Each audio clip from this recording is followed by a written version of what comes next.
What's up, guys? Welcome back to the Comfort Zone, your place for some casual, comfortable Commander. I'm your host, Dan. That's your boy, John. John, what are we doing today? Today, we're going to be opening and playing the Precons from the Wilds of Eldraine. I'm going to be running Virtue and Valor. It's a little bit of a green-white Enchantress deck. And I'm going to be actually running the alternate commander, Gil Wayne, in hopes to have my creatures enter with a bunch of role tokens, which we'll go over once I figure out how they work. Seems super legit. Of course, that means we over here are piloting the Fae Dominion. As far as I'm aware, based on spoilers and everything, this is a pretty straightforward fairy-based typo deck with some pretty cool new cards, especially the Signpost one that like messes around with combat, but it's also a mana rock. I'm really excited to see how it works out. Your deck seems cracked. My deck seems pretty sweet, maybe not as cracked, but let's find out. Without further ado, get comfortable. It's time to play some Commander. Into the brink we roll. Into the breach we ride. 12. And we 18. Alrighty. All right. We're starting off with the Temple of Discreet. Oh, Discreet. And we're going to scry off of that, and we're going to keep it on top, and we're going to pass. Ooh. All right, we're going to draw, and we're going to slam a turn one play. We're going to play a forest, and we're going to tap it. And I think once you see this card, you're going to sprawl. Because Utopia Sprawl is the card I'm casting. Oh, that's nice. 1 mana enchantment. All right, enchant forest. When Utopia Sprawl enters the battlefield, choose a color. I'm choosing white. So whenever the forest is tapped for mana, I also add a white mana. Utopia? I have no idea. And it's your turn. Wasn't that crazy that I said that out loud? No, that was good. That was super funny. All right. Conceptual Island. Okay. And then we're going to come out with... let's do the Hypnotic Sprite.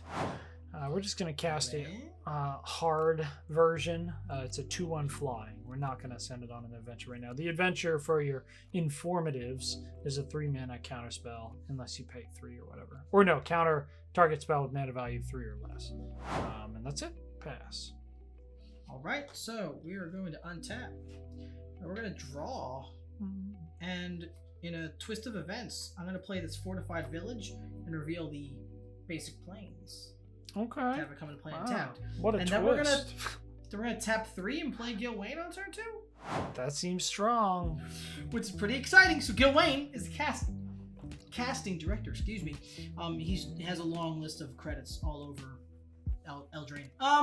So when ETBs or another non-token creature ETBs under my control, I choose one. We can make one of 3 aura enchantment tokens called rolls.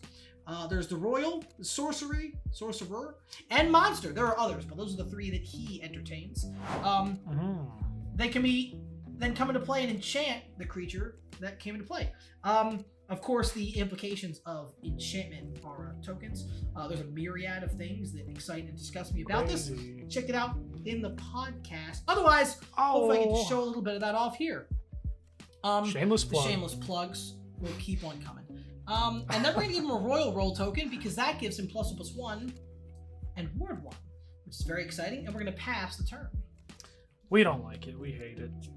Well, we kind of like it. Like we, the mind, the person, like it. We, the deck, the Fae Dominion, hate it. We're drawing. Yeah. We're coming down with an island. And then we are going to go to combat with the Hypnotic Sprite for 2 in the air. 2 in the air? It's almost like fairies have wings. They'd be doing that. And that's it. We're passing. Alright, so we're going to untap, fearful of the 3 untapped mana in a blue deck. And we're going to draw, because drawing is super cool. What is that? Yeah, that's what we're playing, I think. So we're going to play this planes here. 1, 2, 3, 4. I got access to 4 mana here. And we're gonna drop down 3 of it. We're gonna go 1, 2, 3, ba-bam.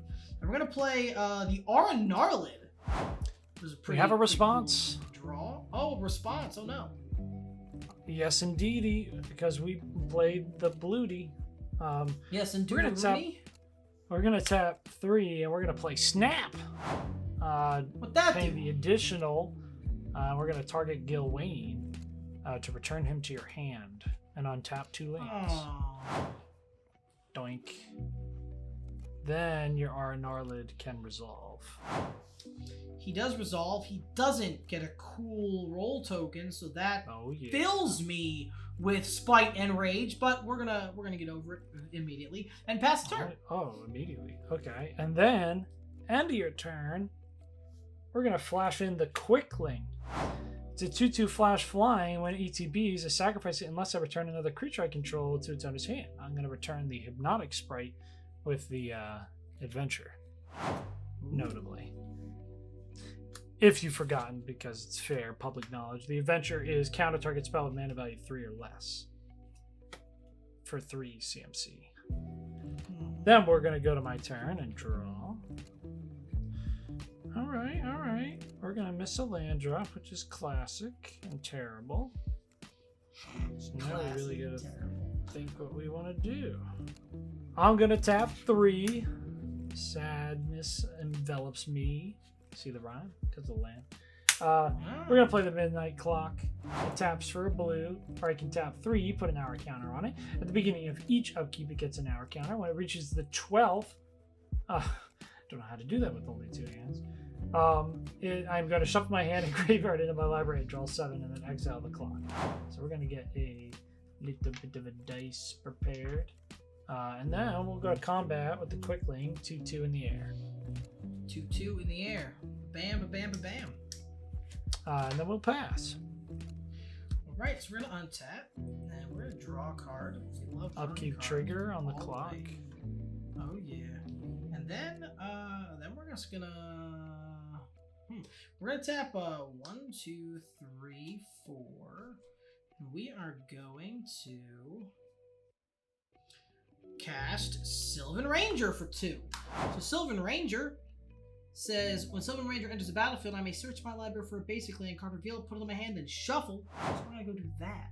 Alright, so I'm going to be putting this forest into my hand, and immediately put it into play for land for turn. I still have 2 mana floating, and we're definitely going to use that 2 in this forest, of course, to bring back in his beautifulness, Gilwain. Director. And again, I'm going to be giving him that royal token. And then we're going to read the Aranarlid, because we didn't before. He's a 2/2. Creatures with power less than his can't block him, and then he gets +1/+1 for each aura on the battlefield. So he's actually a 4/4 right now, and he's going to gnarl his way right to your lid. Why is he a 4/4? I thought he's a 3/3. Because... what'd you call it? The Anchopian? I forgot about that. All right, yeah, we'll take 4. And then you're up. Is that the first time you hit me this game? I think so, yeah. I think so. Well, the math will check out. Untapping, upkeeping, drawing. Got a counter on the clock. All right. We're going to come down with a swamp. Alrighty. And what? That is powerful magic cards over on your Bleedle field. Bleedle field, like a sheep. Yeah, I see. Like a sheep. Kellen, shout out Kellen. Sheeps and stuff. Let's tap 2 for the Talisman of Dominance. Alright. And then we're gonna tap 3 and bring out Mob. Here comes the boy. It's Tegwell. The Duke of Splendor. A flying death touch 2/3 that gives my other fairies +1/+1, and whenever another fairy I control dies, I draw a card and I lose 1 life. Which is going to make the Quickling a 3/3, and we'll go to combat with him. Boop. Ooh. I'm going to be taking that 3 and go down to 33. Nice. And then we're going to pass. Alrighty, so we're going to untap. We're going to untap all that stuff, and we're going to draw. Upkeep Maybe trigger. We'll see something. Oh. on the clock. You remember the clock way better than me. I don't know if you remember the last time I played it. I don't think it was on stream. I never remember that. TikTok, baby. I gotta remember the 1, clock. 2, 3, It's draw 4, 7. 5. That is true. I never get to the clock though. So we're gonna play this card because this is a card that I was only kind of excited for when I first read it, but I think you were thrilled. Oh no. So hopefully I was right. We're gonna play Songbird's Blessing. You were only kind of excited. That card's bananagrams. I don't play Enchantress decks, man. I'm an equipping guy at heart. That's a fair statement. So for everyone who hasn't read this card, Songbird's Blessing is a 4-mana enchantment aura enchant creature. I'm targeting the Aura Gnarlid. Whenever the enchanted creature attacks, reveal cards from the top of my library until you reveal an aura card. You may put that card onto the battlefield. If you don't, put it into your hand. Put the rest in the bottom of your library in a random order. Wow. So now we're going to go to the step of combat. Understandable. Now the Aura Gnarlid is a 1, 2, 3, 4. He's a 5/5. Send So that aura daddy at me, bro. I dare He's you. attacking you. And he attacks. So we're going to reveal from the top on declaration of attack until we hit an aura. So we're going to flip and... Oh, the first card's an aura. What is this? What the Mantle heck of is that? Ancients. Enchant creature you control. When Mantle of Ancients, ETBs return any number... Oh, that's a bummer. Yeah, Of that's an target amazing auras card. or equipments from your graveyard. It's a really beautiful art. So I return the auras and equipments from my grave to the battlefield attached to the enchanted creature, and then the enchanted creature does get +1/+1 for each aura and equipment attached to it. So it's a nice little buff, but I don't get to slam any sick cards. Yeah. I'm still gonna take a big wall. So you're gonna take 1, 2, 3, 4, 5, 6, 7, 8 damage. 1, 2, 3, 4, 5, 6, 7, 8. Yeah, wow, great math. I will go to 28. And then we're going to passe Laterne. Alright, that's pretty strong. Untap upkeep trigger on the clock. Ticky-tacky, ticky-tacky. Draw. Oh, no. That's not a card that helps me deal with that. That's unfortunate. 1, 2, 3, 4, 5, I guess, is the play. We're going to cast the Fairy Formation. It's a 5-mana 5/4 with flying that I can tap 4 to create a 1/1 blue fairy creature token with flying and draw a card. So the formation is different than the cloud. Well, yes. You're referring to Cloud of Fairies? Yeah, there's formations. There's a lot going on in the fairy war world. Although, granted, this is very cloud-like as well. This is like the Digimon-esque evolution. The Cloud of Fairies becomes the formation. not a sponsor. Not a Digimon. Can they even sponsor anything anymore? I don't Are they know. around? Not a sponsor, idea. and no hate, Digimon. You're good. Keep doing you. Keep Digimoning. Okay. Then we are going to. I mean, it's irrelevant to keep up blockers, right? It's because of your jankery. So we're coming in. How much? 2 and 3. Sorry, so 5 total. Flying. 5 in total. Was any of that commandeered? Oh, 2 of it was commandeered. Oh, nice. A whole And 2 of it. it was Yeah. it was held at port for a couple days and then sent. Okay, pass. Okay, cool. All right. I don't know what shipping stuff, bro. International containers, bro. Shipping stuff. All right. Let's do it. We're drawing. What is that? We're not playing that. We're playing this. This is cooler. We're going to tap 4, and we are going to bestow the Eidolon of Countless Battles onto the Aura Gnarlid. So the Eidolon of Countless Battles, the enchanted creature gets +1/+1 for each creature I control, and +1/+1 for each aura I control. All right. He's Big Daddy Gnarlid. Oh, Are you ready for the combat step? Big Papa Roach. He's immensia. That man is Mack truck daddy style. You understand? So what I'm we're saying? gonna, I think he fathered the whole generation. I think he did.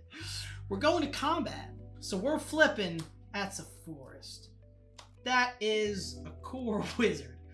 That is a plains. That is another plains. Oh man, let's get all of this stuff out of the way. That's a creature. That's a plains. I swear there are R's in here. Oh, there it is. Giant Inheritance. I have no idea. I think this is another new one. So, yeah, what that Giant Inheritance says enchant creature. Enchanted creature gets +5/+5 and has whenever this creature attacks, create a monster roll token attached to one target attacking creature. And then when Giant Inheritance is put into a graveyard from the battlefield, return it to its owner's hand. I'm just slapping it on him. Am I so that's straight up +5. Dead? Am I dead?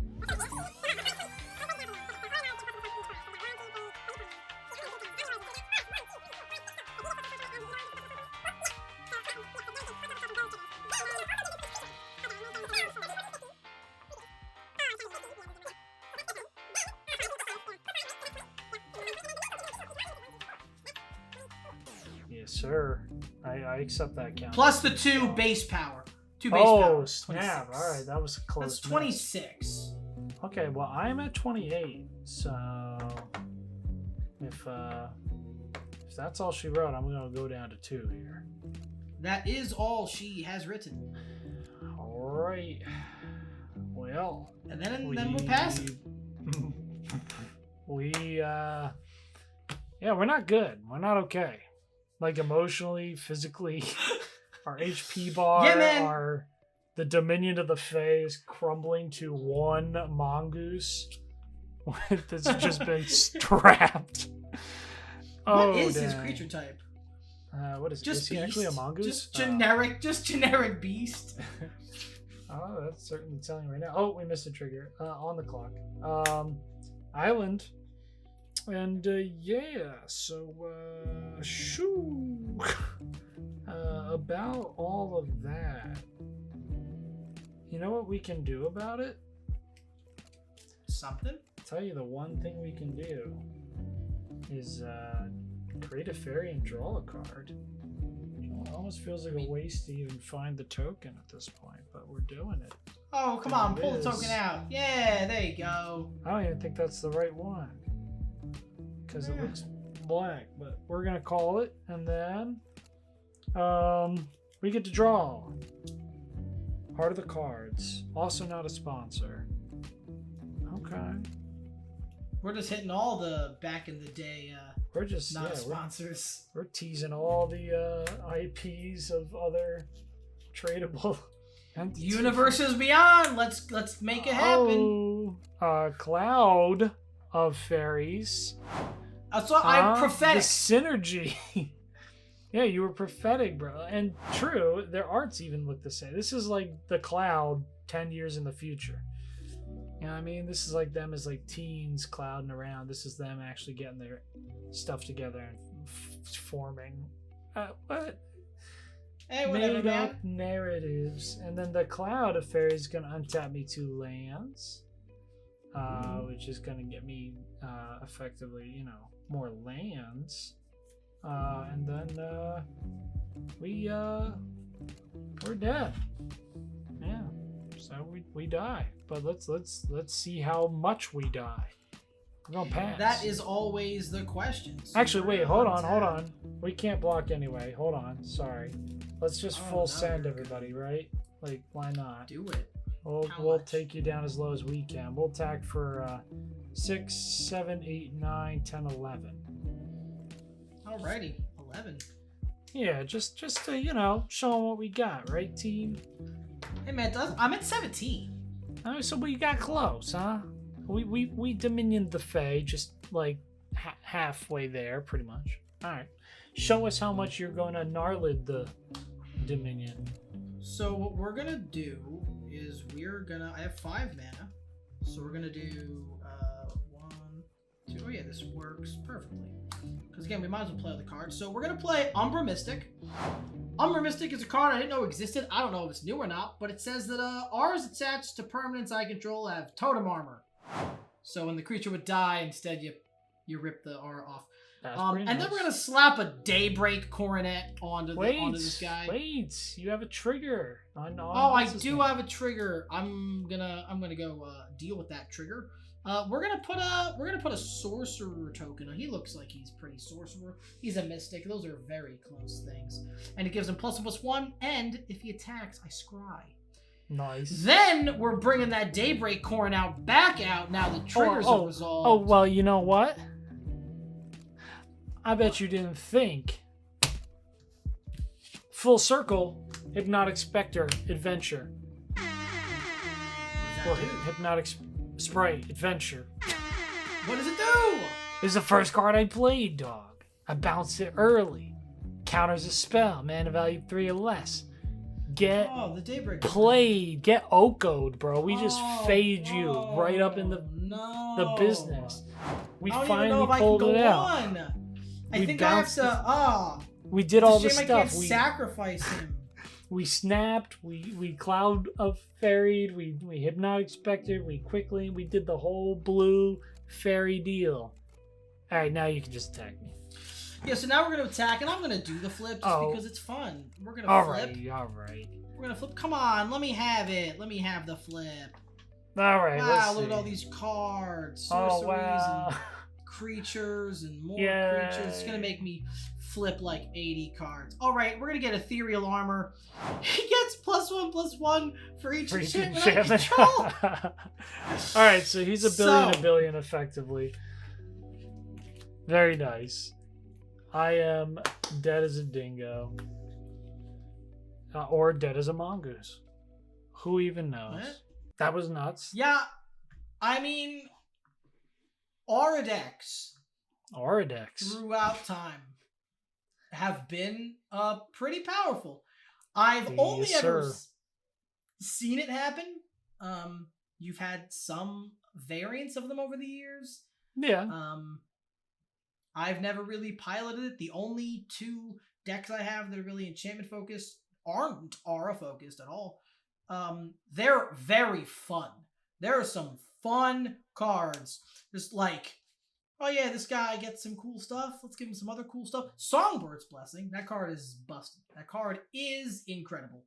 I feel like if the deck really wanted to take control of Gilwain a little better, there should be more creatures that are worth playing instead of just better auras. I had creatures in my hand almost the entire game, and at no point was I excited to play any of them because, well, I want to play cool auras because then I get to punch you in the face. So I feel like the deck would need to be tooled differently. No, I completely agree. I mean, like, I think that, like, that's one deck that I would really love to see, like, you actually take and maybe rebuild even, like, just from the scratch up. Because I feel like Gilwain in the command zone, if you do it in the right way, you know, you don't really have to do, like, a lot of, like, actual aura-ing outside of it. Because he's going to, like, statically give you an aura per creature. So you can go heavier in the creature investment, kind of like you were saying there. So it doesn't feel like, you know, you just want to Voltron somebody. You know what I mean? Like, take your Aura Narlet and put 17 enchantments on him. And you're actually using more of, like, the synergistic ability of Gilwain creating you an enchantment per creature. I think that that's, like, the, you know, the, like, secret sauce to Gilwain is less that he gives you, like, this small incremental benefit for your creatures, which, you know, I don't think was necessarily intention of the design anyway. I think it is to take advantage of the fact that your creatures are coming in, making you an enchantment aura. It doesn't matter really what it does. Literally, if it checks that box on your triggered abilities, you know, or your checks, you know, Aura Narled's power, whatever, you know, or any of your, like, Citizen Champion or whatever, drawing you a card, the one that taps for mana for each of your enchantments, counting your roll tokens. Like, there are synergies out the wazoo that are just going to love the fact that all of your creatures come down and make you an enchantment.